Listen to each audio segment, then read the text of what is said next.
મહાદેવના ભક્તો માટે કહ્યું છે કે જે કોઈ ભગવાન મહાદેવની ઉપાસના કરે છે, મહાદેવની સાધના કરે છે, ભગવાન શંકરજીનું અર્ચન કરે છે, તેના પિતૃ તૃપ્ત રહે છે. કારણ કે આપણો મૂળ પિતૃ તો ભગવાન શિવ છે. જગત પિતરમ શંભુ. ભગવાન શંકરજી સ્વયંભૂ છે, વિભૂ છે, પ્રભુ છે, જે જગતના રચયિતા છે, જગતના સર્જન કરતા છે. જગત પિતરમ શંભુ. જે મનુષ્ય ભગવાન મહાદેવનું આરાધન કરે, ભગવાન શંકરજીનું પૂજન કરે, ભગવાન શંકરજીને અભિષેક કરે, જલાભિષેક કરે છે, એ મનુષ્યના પિતરો બધા તૃપ્ત રહે છે. તેના પરિવારમાં પિતરોની અતૃપ્તિ ન હોય. તેથી કોઈ પણ સંપ્રદાયમાં, કોઈ પણ વિચારધારામાં આપણે જોડાયેલા હોય, પણ આપણા પિતરોને તૃપ્ત કરવા, આપણા પિતરોને રાજી કરવા, પ્રસન્ન કરવા, ઘરમાં દરેક પ્રકારની તૃપ્તિ પ્રાપ્ત કરવી હોય તો મનુષ્ય માત્ર એ ભગવાન મહાદેવની સાધના, મહાદેવની ઉપાસના, ભગવાન શિવજીનું અર્ચન પૂજન અવશ્ય કરવું જ જોઈએ. આપણા ભારત દેશની અંદર વિવિધ પ્રકારે સંપ્રદાયો છે, વિવિધ પ્રકારે વિચારધારાઓ છે. તેથી આપણે સૌ વહેંચાયેલા છીએ, વિચારોથી વહેંચાયેલા છીએ. કોઈ પણ સંપ્રદાયમાં, કોઈ પણ પરંપરામાં શિવ આપણા સૌનું મૂળ છે, શિવ આપણા સૌનો પિતા છે. શિવથી જગત સર્જન છે, શિવથી જગત સંચાલિત છે અને શિવથી જગત સુરક્ષિત છે. તેથી જેના જીવનમાં ભગવાન મહાદેવની ભક્તિ નથી, ભગવાન શંકરજીનું અર્ચન પૂજન નથી, તેનું જીવન જ નથી. તેથી ભગવાન મહર્ષિ વેદવ્યાસજી કહે છે કે હે મહાદેવ, આપ જગતના પિતા છો, જગત સર્જન કરતા છો, પિતરમ. આપણે સૌના પિતરો ભગવાન શિવ છે. તેથી ભગવાન મહર્ષિ વેદવ્યાસજીની સુંદર રચના છે. આ શંકરજીની વંદના છે. શિવમાં આપણા ગ્રંથમાં પ્રવેશ છે. હું તો મધ્યસ્થી છું, એક શિક્ષક, એક ટીચરનું કામ કરું છું. ભગવાન મહર્ષિ વેદવ્યાસજીએ જે શિવમાં આપણા ગ્રંથમાં કહ્યું, આપ સુધી સંદેશ પહોંચાડવાનું એક કાર્ય છે. તેથી ભગવાન મહર્ષિ વેદવ્યાસ શિવજીને પ્રણામ કરે છે, ભગવાન મહાદેવની વંદના કરે છે. જગત પિતરમ શંભો જગતો માતરમ શિવા. આપણા સૌની માતા ભવાની છે, આદ્ય શક્તિ છે. સંપૂર્ણ જગતના રચયિતા ભગવાન શિવ અને શક્તિ છે. ભગવાન શિવ અને શક્તિનો વિસ્તાર એ આ વિશ્વ છે, આ જગત છે, આ દુનિયા છે. આપણે સૌની માતા ભવાની છે, આદ્ય શક્તિ છે, અંબા છે, પરાંબા છે, જગદંબા છે. માતા છે પાર્વતી દેવી, પિતા દેવો મહેશ્વર. આ વાત અકાટ્ય છે. આ વાતને કોઈ કાપી ન શકે, આ વાતનું કોઈ ખંડન ન કરી શકે. કોઈ મનુષ્ય એમ કહે કે શિવ મારો પિતા નથી તો એ મનુષ્ય જ નથી. કોઈ એમ કહે કે માતા જગદંબા, અંબા, પરાંબા, આદ્ય શક્તિ મેરી માં નથી તો એ મનુષ્ય જ નથી. તેથી માતા છે પાર્વતી દેવી, માતા છે પાર્વતી દેવી, પિતા દેવો મહેશ્વર, બાંધવ શિવ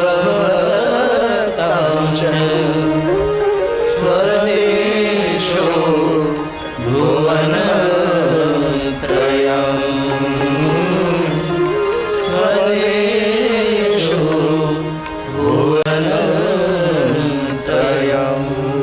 તેથી જગતના માતા પિતાના પ્રતીક સ્વરૂપે ભગવાન મહર્ષિ વેદવ્યાસજી ભગવાન શિવ અને આદ્ય શક્તિ ભવાનીને પ્રણામ કરે છે. માતરમ શિવામ, વિશ્વનું જે કલ્યાણ કરનારી છે, માતા ભવાનીની વંદના છે. કર્મશ અગણિત દેવતાઓની વંદના, પ્રધાન વંદના તો ભગવાન શંકરજીને માતા ભવાની છે.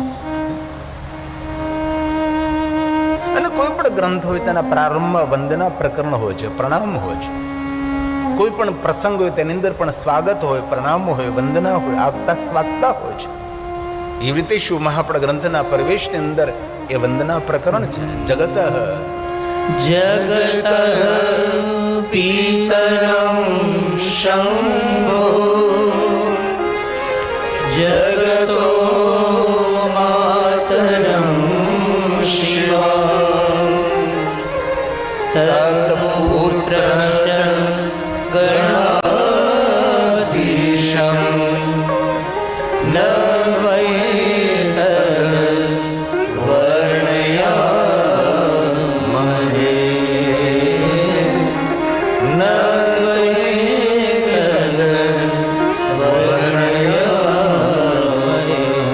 ભગવાન વ્યાસજીએ શરણાગતિનો સ્વીકાર કર્યો છે.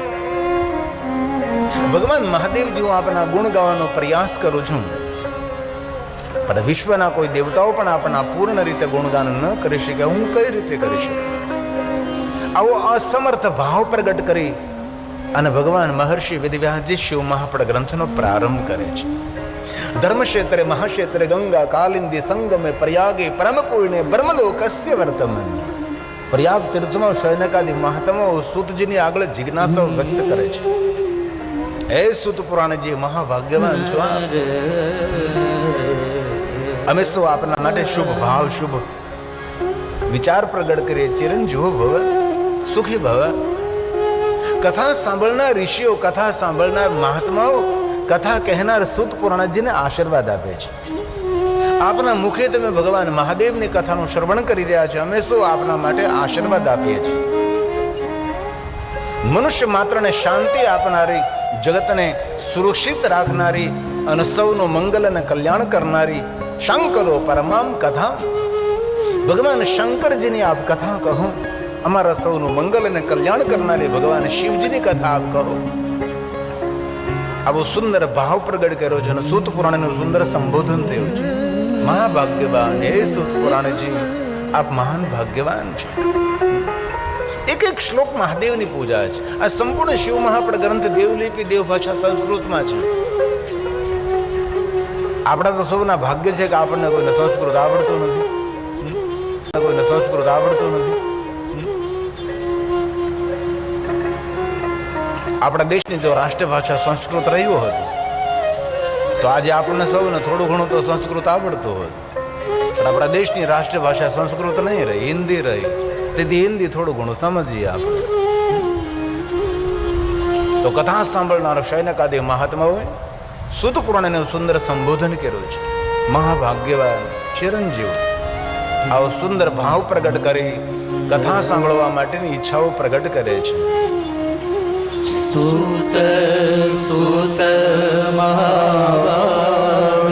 કથા સાંભળનાર, કથા કહેનાર એ ભાગ્યવાન નથી, એ મહાભાગ્યવાન છે. અને આ શિવ પુરાણ નથી, શિવ મહાપુરાણ છે. કારણ કે મહાદેવનું પુરાણ છે.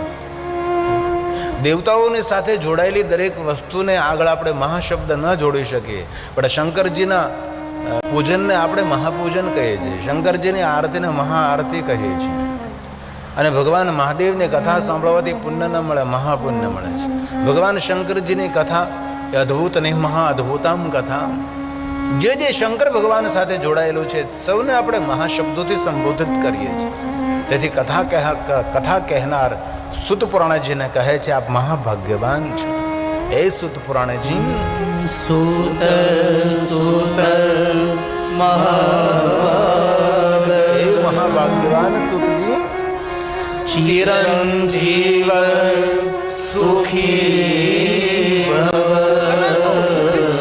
કેવો સુંદર ભાવ કર્યો. અને બીજા પ્રત્યે જે ભાવ પ્રગટ કરીએ ને એ આપણા માટે પહેલા ફલિત થાય.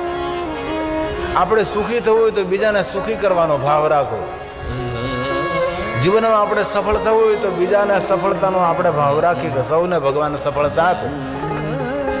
બીજા માટે જે આપણે સંકલ્પ ને કલ્પનાઓ કરીએ આપણા માટે એ કલ્પનાઓ સાકાર બને છે. જેવા આપણા વિચાર એવું આપણું જીવન નિર્માણ થાય છે. તેથી સકારાત્મક જીવવું કે નકારાત્મક જીવવું આપણા હાથમાંની વાત છે.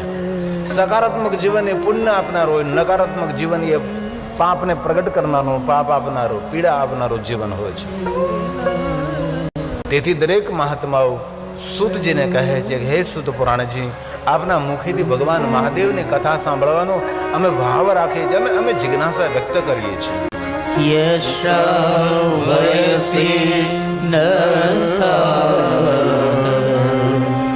શંકરો પરમામ કથા. શંકરો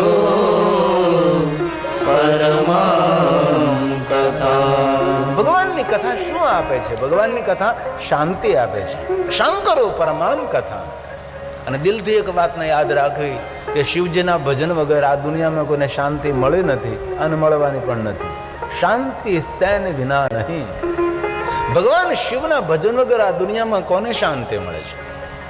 તેથી જે માણસે શાંતિની ખોજ કરવી હોય તેને ભગવાન શિવજીની ઉપાસના કરવી, મહાદેવની ઉપાસના કરવી. શંકર ભગવાન એવા એક શ્રેષ્ઠ દેવ છે કે દરેકને શાંતિ આપે છે. સંપત્તિ તો ભગવાન શંકરજી પોતાની ભ્રુકુટી માત્રથી આપે છે. ભવદ ભ્રુ પ્રણહિતા. પોતાના ભ્રુના ઈશારા માત્રથી દેવતાઓને એટલો વૈભવ આપ્યો છે, દેવતાઓને એટલી સમૃદ્ધિ આપી છે. ભગવાન શંકરજી સમૃદ્ધિ પણ આપે ને બુદ્ધિ પણ આપે છે અને સદબુદ્ધિ પણ આપે છે. પ્રશ્ન તો એ છે કે શંકરજી શું ન આપી શકે, એ મોટો પ્રશ્ન છે. જેને જીવનમાં સામર્થ્ય હાંસલ કરવું હોય તેને ભગવાન શંકરજીનું ભજન કરવું. બલ, બુદ્ધિ, વિદ્યા, જ્ઞાન, તપ, સાધના, યોગ, વૈરાગ્ય, જ્ઞાન સબ કુછ ભગવાન મહાદેવ આપે છે. प्रभु समर्थ सर्वज्ञ शिव, प्रभु समर्थ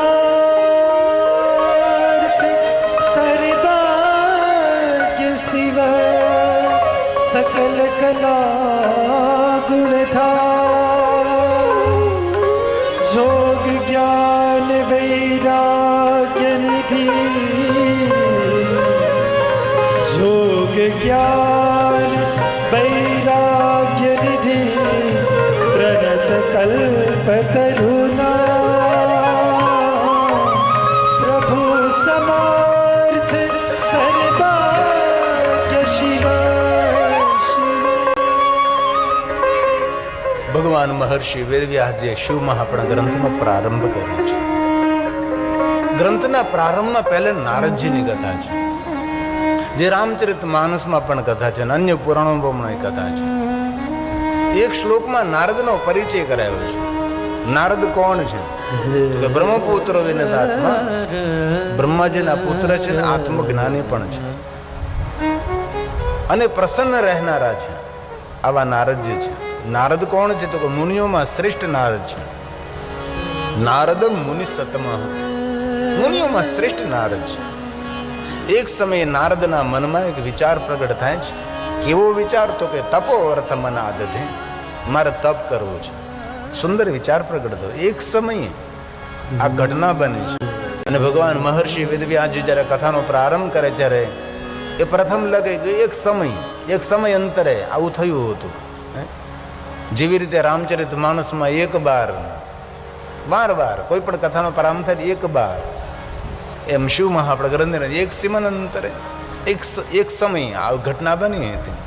ત્યાંથી નારદજીની કથાનો પ્રારંભ થાય છે અને ભગવાન મહર્ષિ વેદવ્યાસજી બોલે છે, તસ્મિન સમયે વિપ્રા.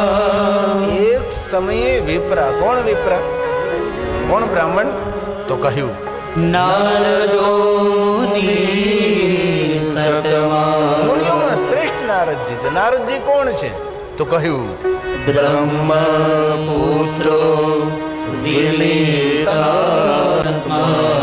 જે આત્મજ્ઞાની છે, જેમનો સ્વભાવ રમૂજથી ભરેલો છે, સ્વયં આનંદમાં રહે છે અને સૌને આનંદમાં રાખે છે. આવા નારદજી છે, બ્રહ્માના પુત્ર છે. અને બ્રહ્માના પુત્ર નારદજીના મનમાં એક સુંદર વિચાર ઉદ્ભવ્યો છે. કેવો વિચાર? તપો અર્થ મન. નારદજીનું મન કહ્યું છે કે મારે તપ કરવું છે. તો તપ કરવા માટે મારે ક્યાં જવું જોઈએ? એ સમયે નારદના માનસ પટ પર એક વિચાર પ્રગટ થયો કે તપ કરવા માટે મારે હિમાલય જવું જોઈએ. અને નારદજી તપ કરવા માટે હિમાલય પહાડ પધારે છે. હવે હિમાલય તો આવી ગયો, પણ હિમાલયમાં જેને ક્યાં સ્થાને બેસીને તપ કરવું? તેથી નારદજી તપસ્થલીની શોધમાં છે. પહાડોની કંદરાઓ, સુંદર સુંદર વેલી, ઘનઘોર જંગલ, મોટી મોટી ચટ્ટાનો, પહાડો, પર્વતો, વાદળો સાથે વાતો કરે, રજત પહાડો, બરફથી ઘેરાયેલા, બરફથી ઢંકાયેલા પહાડો, દિવ્ય શીતલ હવા, સુંદર શાંત નીરો વાતાવરણ. નારદજી યાત્રા કરતા કરતા એક સ્થાન પર નારદજીનું મન લાગે છે. કઈ સુંદર ગુફા છે, દિવ્યતાથી ભરેલી છે. સુંદર સરિતા છે, સરિતાના તટ પર છે. અતિ શોભાયુક્ત ગુફા છે. આ સ્થાન મારા માટે યોગ્ય છે. નારદજી સુંદર સ્થાનની શોધ કરે છે અને સુંદર ગુફાની અંદર બેસીને નારદજી તપસ્યાનો પ્રારંભ કરે છે. અને જે સ્થાન પર નારદજી બેઠા છે એ સ્થાનનું એક શ્લોકમાં સુંદર વર્ણન કર્યું છે કે નારદજી ક્યાં સ્થાને બેઠા છે, કેવી સુંદર એ ગુફા છે. હિમશૈલ ગુહા, હિમાલય પહાડ પર એક સુંદર ગુફા છે. અને ગુફા કેટલી સુંદર છે જેની શોભાનું કોઈ વર્ણન ન કરી શકે. અતિ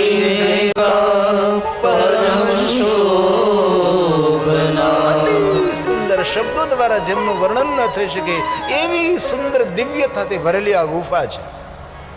અને એ ગુફાની સામે સુંદર એક નદી વહે છે. અહીં કોઈ સામાન્ય નદી નથી, એ સુર નદી છે, દેવતાઓની નદી છે. તેથી ભગવાન વેદવ્યાસજી શબ્દ ચિત્ર પ્રસ્તુત કરે છે.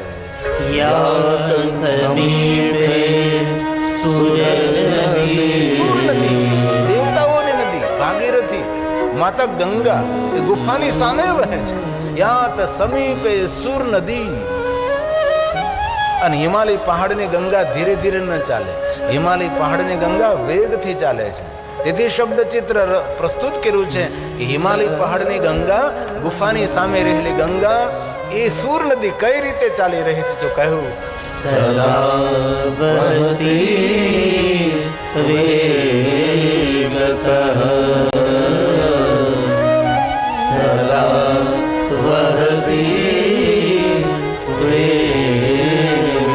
વેગથી જલ પ્રવાહ વહે છે. આમાંથી ઘણા ચારધામની યાત્રા કરી, બદ્રી, કેદાર, ગંગોત્રી, યમનોત્રી. હિમાલય પહાડની ગંગા ધીરે ધીરે ન ચાલે, હિમાલય પહાડની ગંગા વેગથી ચાલે છે. કઠિન યાત્રા છે. શરીર આપણું સશક્ત હોય એ સમયે ચારધામની યાત્રા માણસે કરી લેવી જોઈએ, યાત્રા કરવી જોઈએ. દરેક તીર્થોમાં ઉર્જા હોય, દરેક તીર્થના પુણ્ય હોય છે. હિમાલય પહાડના 4 ધામ છે. અને ભારત દેશના પણ 4 ધામ છે. ભારત દેશના 4 ધામમાં એક ધામ આપણે ગુજરાત પાસે છે, જેને આપણે દ્વારકા કહીએ છીએ. અને એક હિમાલય પહાડમાં છે બદ્રી નારાયણ. એક છે દક્ષિણ ભારતમાં ભગવાન રામેશ્વર, અને એક છે જગન્નાથપુરી. આ ભારત દેશના 4 ધામ છે. હિમાલય પહાડના 4 ધામ છે ગંગોત્રી, યમનોત્રી, બદ્રી અને કેદાર. એવું નથી કે હિમાલય પહાડ પર 4 ધામની જે યાત્રા છે, હિમાલય પહાડ પર એટલા તીર્થો છે ને કે જીવન આખું આપણે જો કાઢી નાખીએ તો હિમાલય પહાડને જે તીર્થો છે એની યાત્રા પૂર્ણ થાય. એટલા તીર્થો છે. દરેક ઋષિઓની તપસ્થલી છે, દરેક દેવતાઓની તપસ્થલી છે. અગણિત ભગવાન મહાદેવના લિંગ સ્વરૂપો હિમાલય પહાડમાં છે.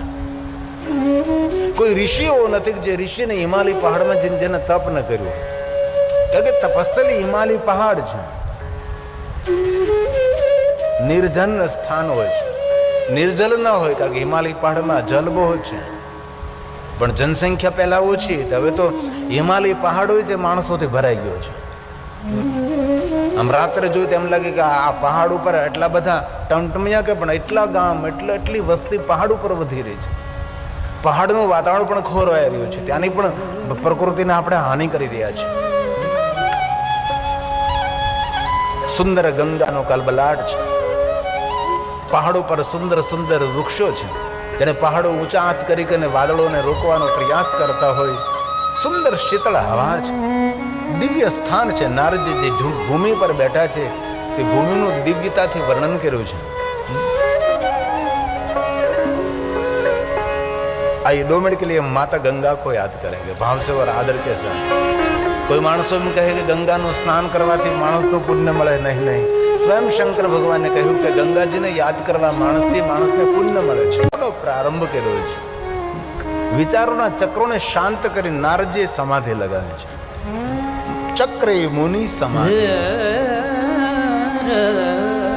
પૂરી એક મનોવૈજ્ઞાનિક પ્રક્રિયા છે. સમાધિ, બુદ્ધિનો વિરામ, બુદ્ધિનો વિશ્રામ. ધી બુદ્ધિ, બુદ્ધિ સાથે કોઈ પણ કામ નહીં, કોઈ વિચારોના તરંગો નહીં. માણસ પોતાના જીવનમાં વિચારોથી થાકી જતો હોય છે. તેથી ધ્યાન જીવનમાં બહુ આવશ્યક છે. માણસ શરીરથી ઓછો રોગી બને છે, વિચારોથી માણસ વધારે રોગિષ્ઠ બને છે. કારણ કે જેવા જેવા વિચારો આપણે કરીએ તેવું રાસાયણ આપણા શરીરમાં બનવા લાગે છે. તેથી જીવનમાં વિચાર ક્રાંતિ બહુ આવશ્યક છે, બહુ જરૂરી છે. નારદજીએ દરેક વિચારોને શાંત કર્યા છે, વિચારો ઉપર વિજય પ્રાપ્ત કર્યો છે. આપણે જીવનમાં કેવા વિચારો કરીએ છીએ એના પર આપણું જીવન નિર્માણ થાય છે. માણસે દરેક વસ્તુ ઉપર ભણવું જોઈએ, દરેક વાંચન હોવું જોઈએ. 24 કલાકમાંથી 1 કલાક તો સારા પુસ્તકોના અધ્યયન માટે માણસે કાઢવી જોઈએ. માણસ વાંચતો જ નથી. આજનો માણસ પુસ્તક પ્રેમી નથી, એટલે મસ્તિષ્કનો રોગી બને છે. આજે માથાનો રોગ થાય કારણ કે તેનું મન એકાગ્ર નથી થતું, તેનું મન સ્થિર થતું નથી. જે માણસનો સ્વભાવ ઉગ્ર હોય ને તે માણસે વધારે વાંચન કરવું જોઈએ. ઉગ્ર સ્વભાવ તેનો નમ્ર બને છે. વિચારો પર વિજય મેળવવા માટે શ્રેષ્ઠ કોઈ ઉપાય હોય તો શ્રેષ્ઠ પુસ્તકોનું વાંચન છે. સારા પુસ્તકો ઘરમાં વસાવવા જોઈએ, સારા પુસ્તકો ઘરે રાખવા જોઈએ. ધર્મગ્રંથોનું વાંચન કરવું જોઈએ. ધર્મગ્રંથો ન સમજાય તો તેનું વ્યાકરણ, તેનું વિવરણ કરવું હોય, તેનું વાંચન કરવું જોઈએ. એટલું બધું આ દુનિયામાં લખાણું છે, એક જન્મ નહીં અનેક જન્મો લઈ તો પણ લખાયેલું આપણે વાંચી ન શકીએ એટલું જીવન ઉપયોગી લખાણું છે. પહેલા માણસ વાંચનનો શોખીન હતો, આજે માણસ વાંચવાનું છોડી રહ્યો છે. મનને શાંત કરવા માટે શ્રેષ્ઠ કોઈ ઉપાય હોય ને અક્ષર જ્ઞાન હોય, જો આપણે ભણેલા હોય તો થોડું ઘણું વાંચન રાખવું જોઈએ, તો વિચારો શાંત બને છે. નારદજીએ પોતાના વિચારોના ચક્રનો શાંત કરી નારદજીએ સમાધિ લગાવી છે. વિજ્ઞાનમ ભવતિ બ્રહ્મ, આ મોટું વિજ્ઞાન છે. અને પોતાની સ્વયંનો સાક્ષાત્કાર કર્યો છે, ભગવાનનો નહીં. અને આપણી સનાતની પરંપરા સ્વને ઓળખવાની પરંપરા છે, ભગવાનને ઓળખવાની પરંપરા નથી. આપણે જાતને આપણે ઓળખતા નથી ને ભગવાનને ઓળખવા આપણે નીકળ્યા છીએ. આપણે પરમાત્માની ખોજ નથી કરવાની, આપણે આપણી ખોજ કરવાની છે કે હું કોણ છું, મારું નિજ સ્વરૂપ કયો છે. નારદજીએ પોતાને સ્વયંનો સાક્ષાત્કાર કર્યો છે ને પોતાના સ્વયંનો સાક્ષાત્કાર કરવો એ જીવનનું શ્રેષ્ઠ મોટું વિજ્ઞાન છે. તેથી મહર્ષિ ભગવાન વેદવ્યાસજીએ શિવમાં આપણા ગ્રંથ અંતર્ગત નારદજી માટે કહ્યું છે, ચક્રે મુનિ ચક્રે મુનિ સમાધિ. શંકરજી સમાધિના દેવ છે, શંકરજી ધ્યાનના દેવ છે. આમ જો આપણે ગહેરાઈથી જોઈએ તો શિવાલય ધ્યાન કેન્દ્ર છે. શિવલિંગ એ વિચારોને કેન્દ્રિત કરવાનું શ્રેષ્ઠ એ કેન્દ્ર બિંદુ છે. એ સાક્ષાત બ્રહ્મ સ્વરૂપ છે. ભગવાન શિવજી કહ્યું, શિવલિંગ મારી આત્મા છે, એ મારું નિત્ય સ્વરૂપ છે, નિજ સ્વરૂપ પણ મારું છે. અને ભગવાન શિવની પૂજા એ પણ શિવનું એક ધ્યાન જ છે કે પૂજા કરી ત્યાં સુધી આપણું ધ્યાન, આપણું ચિત્ત, આપણા વિચારો ભગવાન શિવની અંદર રહે. તેથી આપણા ગ્રંથો જ્ઞાન અને વિજ્ઞાનથી ભરેલા છે, અજ્ઞાનતાને દૂર કરનારા છે, જીવનમાં અંજવાળું પાથરનારા આપણા ગ્રંથો છે. તેથી ભગવાન મહર્ષિ વેદવ્યાસ નારદજી માટે કહે છે, ચક્રે મુનિ સમાધિ તમહં બ્રહ્મેતિયા વિજ્ઞાનમ ભવતિ બ્રહ્મ સાક્ષાત્કારં કરં દ્વિજા.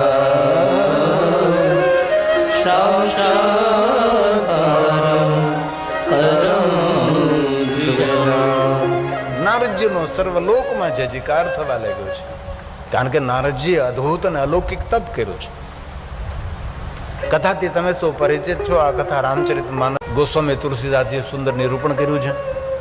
તેથી આ કથાનો બહુ વિસ્તાર આપણે નહીં કરીએ.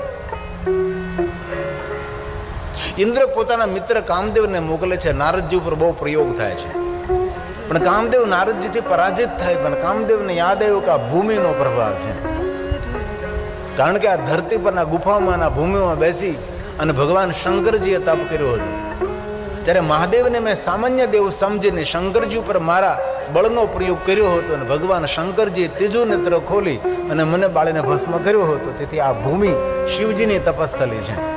અને ભગવાન મહાદેવે એ સમયે આ ધરતીને વચન આપેલું હતું કે આ ધરતી પર બેસીને, આ પૃથ્વી પર બેસીને, આ ગુફામાં બેસીને જે કોઈ તપ કરે છે તેના પર કામનો પ્રભાવ નહીં પડે. તેથી નારદજીથી પ્રભાવિત નહીં, પણ એ ભૂમિથી પ્રભાવિત કામદેવજી થયા છે. અને દેવતાઓને ખબર પડે કે નારદજીએ કામ ઉપર વિજય મેળવ્યો છે, એટલે દેવતાઓ નારદજીને વધારે જય જયકાર કરવા લાગ્યા છે. ચારો તરફ ઋષિ મુનિ દેવતા નારદનો જય જયકાર કરે છે. નારદની સમાધિ તૂટે છે, નારદજી ઊભા થાય, દેવતાઓ ઋષિ મુનિઓ નારદજીની જય જયકારને પ્રશંસા કરવા લાગે છે. અને નારદજી પોતાની પ્રશંસા સાંભળતા નારદના હૃદયમાં પડેલું અહંકારનું બીજ અંકુરિત થાય છે. અને માનવ જાતનો મોટા મોટો શત્રુ હોય તો આપણી પોતાની પ્રશંસા માણસને આગળ વધવાનો હતી. એ આપણી નિંદા એ આપણો ખતરો નથી, પણ આપણી પ્રશંસા આપણા માટે મોટો ખતરો છે. નારદજીના હૃદયમાં પડેલું અહંકારનું બીજ અંકુરિત થયું અને સર્વ દેવતા ઋષિમુનિ કહેવા લાગ્યા કે નારદજી તમે તો શિવ સમાન તપ કર્યું છે. નારદજીને થયું કે મેં શિવ જેવું તપ કર્યું છે, તો શિવજીને આ વાતની ખબર છે કે નહીં, તો મારે અમને કહેવા જવું પડે. અને એ નારદજી ભગવાન મહાદેવની પાસે પહોંચી જાય છે. અહંકાર યુક્ત નારદજીની સામે વાતો કરવા લાગે છે કે શંકર ભગવાન, તમે જેવી રીતે કામ ઉપર વિજય મેળવ્યો એવી રીતે મેં પણ કામ ઉપર વિજય મેળવ્યો છે, હું મહાન છું.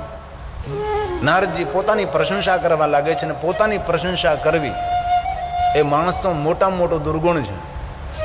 ઠીક છે, આપણે થોડી ઘણી ઓળખાણ આપી દઈએ આપણે, અને પછી આપણી જ પ્રશંસા આપણે કરીએ, આપણા જ પોક ધોઈને આપણે પાણી પીએ તો કેટલાક આપણે સારા લાગીએ. નારદજીએ પોતાનું પ્રવચન બંધ કર્યું છે. ત્યારબાદ ભગવાન શંકરજી બોલ્યા છે. આ શ્લોક મહાદેવજી ગાયો છે. ભગવાન શંકર સ્વયં નારદને શું કહે? હે તાત. તાત કોણ? પિતા તુલ્ય, મૂર્ધન્ય, સદગુરુ તુલ્ય, પ્રાતકાલ યાદ કરવા જેવું વ્યક્તિત્વ, તેને તાત કહેવાય. તાત શબ્દ સૌ માટેનો પ્રયોગ છે. ઘણા શબ્દો એવા છે કે બીજા માટે પ્રયોગ કરવાથી શબ્દ દોષ લાગે. આપણે ઘણાને કહીએ કે કર્ણ છે, કર્ણ કોઈ થઈ શકે કોઈ?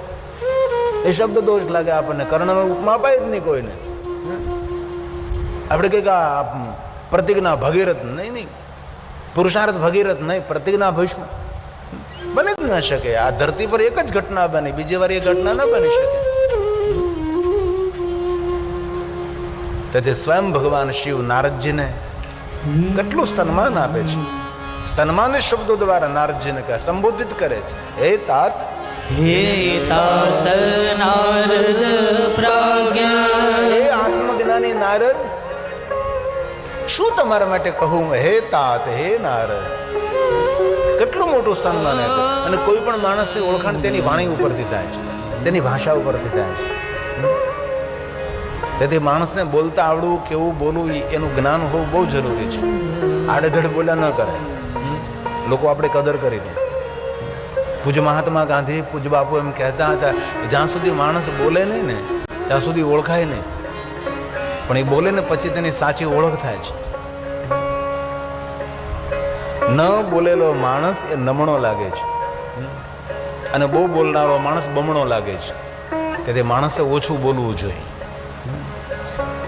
10 શબ્દોમાં વાત પૂરી થતી હોય તો 11મા શબ્દનો પ્રયોગ નહીં કરવો જોઈએ. આ ભગવાન શંકરજી નારદજીને કહે છે, નારદજી તમે મહાન છો, આપ ધન્ય છો. હે તાત. હે તાત નારદ પ્રાજ્ઞ. ધન્યસ્ત્વં શૃણુમદ્ વચઃ. તમે ધન્ય છો, પણ મારા વચનો સાંભળો, મારી વાતને નારદજી સાંભળો. તમે વાત કહેવી એ તો કલા છે, પણ વાત સાંભળવી એના કરતાં મોટી કલા છે. ઘણાને વાત કહેતા તો ના આવડે, પણ સાંભળતા ન આવડે. સાંભળવું એ મોટી કુશળતા છે. જેને સારી રીતે શ્રવણ કરતા આવડે તેને સારી રીતે બોલતા પણ આવડે છે. ભગવાન શંકર કહે, શૃણુ મદ્વચઃ. મારી વાત સાંભળો નારદ. શંકર ભગવાન નારદને કહે છે, વાચમેવન કૃતાર્થે. હે નારદ, હરે વિશેષતઃ. હે નારદજી, મારી સામે પ્રવચન કર્યું છે એ પ્રવચન કોઈની સામે કરશો નહીં. ભૂલથી પણ વિષ્ણુની સામે તો આ વાત કરશો જ નહીં. હરિની આગળ તો નહીં જ. નારદજી, જીવનની ઘણી વાતો એવી હોય છે કે ગોપીએ રાખી એમ આપણું હિત રહેલું હોય છે. અને જીવનનું વૃત્તાંત જેને તેને ન કહેવાય. નારદ, સૌ વૃત્તાંત પોતાનું વૃત્તાંત હોય. ગોપ્યમ ગોપ્યમ સર્વથા હિ. અને જીવનની બધી વાતો હવને ન કહેવાય ભાઈ. કહેવા જેવી એ વાતો કહેવાય. સૌને આગળ કોઠા ન ઠલવાય. આ ભગવાન શંકરજી બોલ્યા છે, નારદજી હું તમને હૃદયથી વિનંતી કરું છું. અને તમને ભગવાન વિષ્ણુ સામે ચાલીને પૂછે ને કે નારદજી તમારો જય જયકાર થઈ રહ્યો છે, એટલી પ્રશંસાઓ થઈ રહી છે, તો પણ નારદજી તમે સાંભળવાનો પ્રયાસ નહીં કરતા અને વાતને બદલવાનો પ્રયાસ કરજો અને સ્થાનને બદલી નાખજો. તમારી કોઈ પ્રશંસા કરે તેથી દૂર જતા રહેજો. આ શંકર ભગવાને નારદજીને શિખામણ આપી છે. અને દુનિયામાં માગ્યા વગર મળે છે શિખામણ. માગવી ન પડે. સલાહ સૂચન ભગવાન શિવ બોલ્યા છે, હે નારદ, પુચ્છ મનોયહીન બ્રૂયા. નારદજી તમે મૌન થઈ જાઓ. બ્રૂયા નહીં બોલવાનું. મૌન રહેવું એ તપ છે. મૌન રહેવું તે સાધના છે. અતિ બોલવું એ વાણીનો વિલાસ છે. નારદજી પોતાનો વૃત્તાંત કોઈને કહેશો નહીં. સ્વૃતં મે યદુક્તવા. કભી નહીં. કોઈ પૂછે તો પણ તેને એકદમ થોડા શબ્દોમાં સમજાવી દેજો. જીવનની રહસ્ય ભરેલી, રાજ ભરેલી, ગોપનીય વાતો જીવનની નારદજી કોઈને કહેવી નહીં. આ ભગવાન શંકરજી બોલે છે, ગોપ્યં ગોપ્યં સર્વથાહિ નૈવ વાચે કદાચન નૈવ વાચ્યં કદાચન. તેથી કથા સાંભળતા આપણે પણ આ વસ્તુને સમજવાની છે. જીવનની, પરિવારની, ઘરની જે વાતો હોય એ જેને તેને કહેવી ન જોઈએ. આપણા વ્યવસાયની કોઈ ગોપનીય વાત હોય એ પણ જેને તેને કહેવી ન જોઈએ. આપણે જે જીવનની ફોર્મ્યુલા હોય એ પણ બીજાને ન કહેવાય.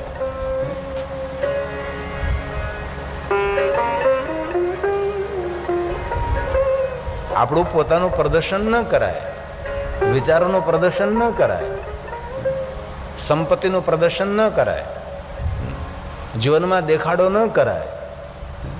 જેટલું ગોપ્ય રીતે જીવન જીવીએ એટલે જીવન જીવવાનો આનંદ મળે છે.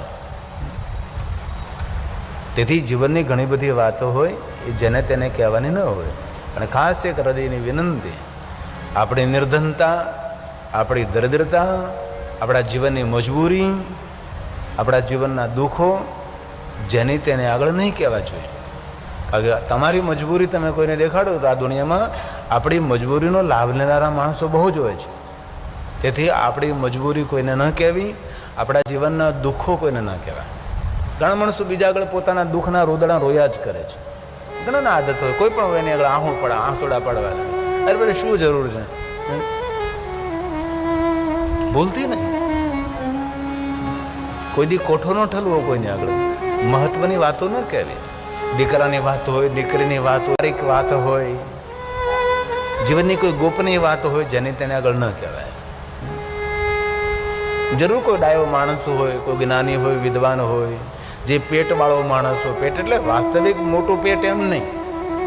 જે માણસ પોતાના પેટમાં આપણે દરેક વાતોને સંઘરી શકે છે, આવો કોઈ માણસ હોય જરૂર તેને આગળ આપણે આપણા જીવનની મૂંઝવણ ભરેલી વાતો કહી શકીએ. બાકી જેની તેને આગળ થોડું કહેવાય.